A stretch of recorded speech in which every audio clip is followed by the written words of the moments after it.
RTL, 7h51, Philippe Corbet, vous recevez ce matin Hervé Mariton. Bonjour Hervé Mariton. Bonjour. Vous êtes candidat à la présidence de l'UMP, on va l'évoquer dans un instant. Mais d'abord, cette décision du Conseil constitutionnel, la censure du volet baisse des charges salariales du pacte de responsabilité. Est-ce que vous direz que c'est une gifle pour François Hollande? C'est une gifle pour François Hollande, c'est simplement le rappel d'une réalité simple. Il y a des règles dans la vie. La règle avait déjà été posée par le Conseil constitutionnel. Les charges sociales ne peuvent pas, ne doivent pas être progressives. Les charges payées par les salariés. Déjà, la gauche avait été censurée. C'était totalement prévisible. Donc ils le savaient? Ils le savaient, l'amateurisme ils sont allés par mépris de la règle. Mais on voit ce gouvernement, depuis des mois, Jean-Louis Debré l'a déjà dit solennellement au Conseil constitutionnel, ce gouvernement se fiche totalement de la loi quand il prend un décret, de la Constitution quand il vote une loi. À un moment, le gouvernement est rattrapé par la patrouille. Respecter la règle, ça se fait. Ça se fait pour le gouvernement, ça se fait aussi pour nous à l'UMP, on y reviendra. Je voudrais vous soumettre juste un message qu'on a reçu ce matin d'un auditeur, je le lis. Le Conseil constitutionnel de droite patronale refuse qu'on aide les smicards et les bas salaires, c'est écœurant. Attendez, aider les smicards, oui. Faire en sorte que le pouvoir d'achat en France augmente, oui. Mais ça relève de la politique économique. Le gouvernement, malheureusement, n'a aucune politique économique cohérente. Il a commencé avec une politique économique d'extrême gauche. Les Français s'en étaient pas rendus compte en 2012. Ils ont voulu sanctionner Nicolas Sarkozy. Ils ont accepté, assumé, sans trop regarder, une politique économique très, très à gauche. Le gouvernement est obligé de corriger le cap. Il n'est pas suivi par la totalité de sa majorité. Et donc, il s'embrouille. Après avoir augmenté les impôts, il essaye de rafistoler par des mesures qui sont techniquement constitutionnellement impossible. Ensuite, faut-il améliorer le revenu des Français? La réponse est oui. Par exemple, les fonctionnaires, 2 millions de fonctionnaires qui ne bénéficieront pas de cet allègement de charges. Mais c'est quoi la solution? C'est tout simplement, très banalement, pour augmenter le salaire de quelqu'un, augmenter le salaire. Pas faire de l'amateurisme avec le niveau de charges payées dont le Conseil constitutionnel rappelle qu'il doit être payé par tous les Français. Donc moins de fonctionnaires, mieux payés. Ça, c'est une manière directe d'apporter du pouvoir d'achat aux fonctionnaires. Le développement de l'économie, une croissance qu'on voit partout en Europe, sauf en France.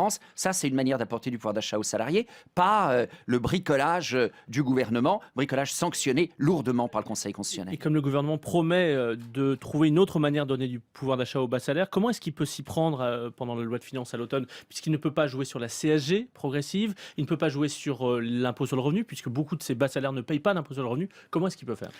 Il peut faire techniquement par un outil qui existe depuis quelques années qui s'appelle la prime pour l'emploi. Donc oui. Il y a une solution technique. Mais qui a posteriori, ça. Oui, et ça n'a d'effet que très longtemps, très longtemps après. Écoutez, j'ai participé cet hiver à un exercice tout à fait intéressant mené par un député socialiste et par ailleurs des fonctionnaires de Bercy. Le rapport dit Lefebvre-Auvigne, qui montrait un certain nombre d'absurdités en bas de l'impôt sur le revenu. Comment faire en sorte que des salariés qui travaillent davantage, qui bénéficient de petites augmentations, ne soient pas matraqués fiscalement? Il y a des solutions. Mais depuis ce rapport élaboré avec des parlementaires de droite, j'en étais, de gauche, rapport qui a fait l'unanimité, le gouvernement n'en a pas tenu compte. Et le gouvernement, depuis, accumule des mesures de bricolage dans le collectif budgétaire, dans la loi de financement de la sécurité sociale. Voilà où on en est. Une stratégie économique totalement mise à plat. Du pacte de responsabilité, il ne reste rien. Il est mort? Il est mort? Oui, parce que le pacte de responsabilité est mort. Fiscalité des entreprises, rien au rendez-vous du collectif budgétaire. La baisse d'impôt sur les sociétés promise n'a pas eu lieu. Au contraire, la seule mesure, ça a été une augmentation de l'impôt sur les sociétés, le prolongement, vous savez, de la surtaxe, on appelle toujours ça exceptionnelle sur l'impôt sur les sociétés. Cette surtaxe exceptionnelle a été prolongée, que trop banale, et les baisses annoncées à terme n'ont pas été votées parce que le gouvernement n'ose pas. Ça, c'était le volet entreprise. Volet salarié, sanctionné hier par le Conseil constitutionnel. Eh bien, on a là 3 erreurs. Une erreur technique, on l'a dit. Une erreur tout simplement politique d'un gouvernement qui a matraqué fiscalement et qui essaye de se rattraper, qui n'y arrive pas. Et puis une erreur économique, parce que de la stratégie économique du gouvernement, et tout simplement de stratégie économique pour la France, il ne reste rien. Et nous, notre job à l'UMP, c'est de proposer et demain de mettre en œuvre dans ce pays une stratégie économique qui permette réellement de relancer la France. Hervé Mariton, vous êtes avec Bruno Le Maire le seul candidat déclaré à la présidence de l'UMP, enfin le seul déclaré, puisqu'on a compris qu'il y en avait un troisième qui n'est pas officiellement déclaré mais qui parle dans la presse, Nicolas Sarkozy. Il n'y a plus de doute pour vous, il sera candidat? Non, je ne sais pas, je continue de penser que ce serait une mauvaise idée. Nicolas Pourquoi? Sarkozy, candidat à l'élection présidentielle, pourquoi pas? On verra, les paramètres sont pas connus aujourd'hui. Candidat à l'élection présidentielle, il émergera du choix de nos sympathisants, c'est une primaire ouverte en 2016. Je lis des responsables de l'UMP qui disent « Ah, mais les primaires, j'en veux pas ». Attendez, c'est comme cette affaire du Conseil constitutionnel. Il y a une règle, nous l'avons votée. Cette règle, les primaires. Vous savez comment ça se passe dans les partis, on peut un peu s'affranchir des règles. Non, mais à un moment, on en meurt. J'ai connu des réunions de l'UMP où certains disaient « On est là pour faire de la politique, les statuts, on s'en fout ».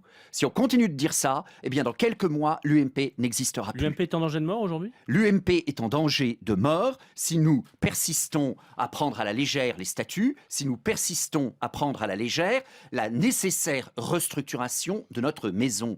Aujourd'hui, nous sommes dans une situation tragique. Je vous ai dit des choses sur la stratégie économique nécessaire à notre pays, mais la réalité, c'est que notre parole d'opposition est à peine audible, parce que nous ne serons pas crédibles tant que nous n'aurons pas reconstruit notre maison. Et ça se fait. Vous savez, comme on gravit une montagne, étape après étape. Vous ne renoncerez pas donc si Nicolas Sarkozy est candidat à la présidence de l'UMP? Je ne renoncerai pas, tout simplement parce que mon message est clair. Moi, je suis là pour faire le job, pour reconstruire l'UMP. J'ai dit, je suis le seul à le dire, candidat, je suis à la présidence de l'UMP, et président de l'UMP, je ne serai pas candidat aux primaires. Tout simplement parce qu'il y a un job à faire. Remettre en place en France une formation d'opposition solide, Nettoyer les écuries crédible. d'Augias? Non, j'ai pas de mots désagréables de ce type-là. Vous savez, les militants, ils sont inquiets, ils sont angoissés, ceux nombreux que je rencontre, mais ils ont encore espoir qu'on puisse remonter quelque chose. Mais ça veut dire faire les choses humblement. Moi, je suis pas un partisan du star system. C'est probablement un de mes défauts. Je ne prétends pas à la starisation de la vie politique. Mais je crois qu'il y a à reconstruire.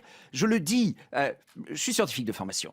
Et quelque part, c'est le retour, ou peut-être l'arrivée des ingénieurs en politique. Faire en sorte, oui, Philippe Corbet, faire en sorte que l'UMP, ça soit une piste d'envol, et je veux être l'ingénieur de cette piste d'envol, qui permette que les militants de l'UMP, nos sympathisants, choisissent le meilleur candidat à l'élection présidentielle, librement. Si c'est Nicolas Sarkozy, ça me va. Si c'est un autre, ça me va. Moi, je suis là pour faire la piste d'envol. Le meilleur candidat qui ait le plus de chances de gagner, avec le meilleur projet, et enfin, pour qu'une fois, après qu'on a gagné le pouvoir, on serve utilement les Français. Si pour une fois on était bon, non seulement à la conquête du pouvoir, mais aussi à son exercice. Mais ça se travaille, ça ne se fait pas en verrouillant le choix des hommes aujourd'hui et en asséchant le débat des idées. Hervé Mariton, candidat à la présidence de l'UMP, qui préfère être ingénieur plutôt que céder à la starification. Oui, en tout cas. oui.